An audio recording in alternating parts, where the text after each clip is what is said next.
एक सहेली ने दूसरी सहेली से पूछा, बच्चा पैदा होने की खुशी में तुम्हारे पति ने तुम्हें क्या तोहफा दिया? सहेली ने कहा, कुछ भी नहीं।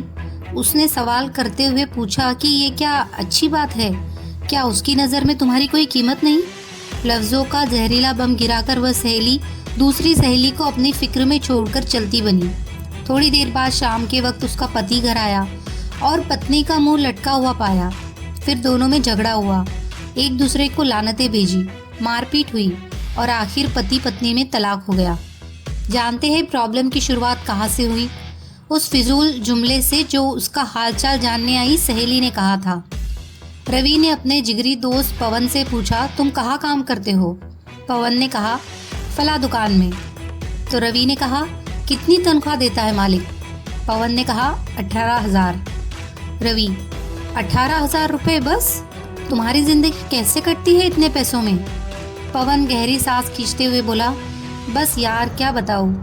मीटिंग खत्म हुई। कुछ दिनों के बाद पवन अब अपने काम से बेरुखा हो गया और तनख्वाह बढ़ाने की डिमांड कर दी, जिसे मालिक ने रद्द कर दिया।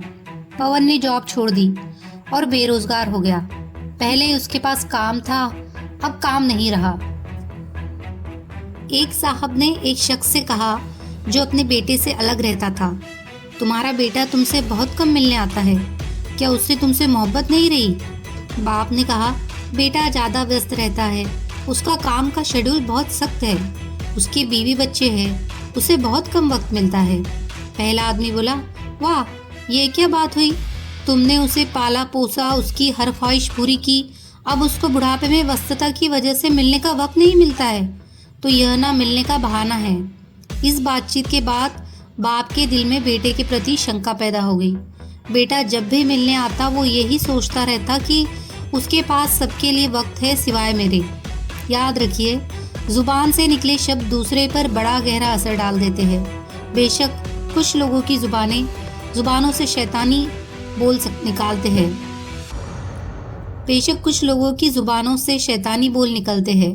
हमारी रोज़मर्रा की ज़िंदगी में बहुत से सवाल हमें बहुत मासूम लगते हैं, जैसे तुमने ये क्यों नहीं खरीदा, तुम्हारे पास ये क्यों नहीं है, तुम इस शख्स के साथ पूरी ज़िंदगी कैसे चला सकती हो, तुम उसे कैसे मान सकती हो, वगैरह वगैरह। इस तरह के बेमतलबी फिजूल के सवाल नादानी में या बिना मकसद के हम पूछ बैठते हैं, जबकि हम ये भूल जाते हैं कि हमारे ये सवाल सुनने वाले के दिल में नफरत या मोहब्बत का कौन सा बीज बो रहे हैं। आज के दौर में हमारे इर्द गिर्द समाज या घरों में जो टेंशन होती जा रही है, उनकी जड़ तक जाए तो अक्सर उसके पीछे किसी और का ही हाथ होता है।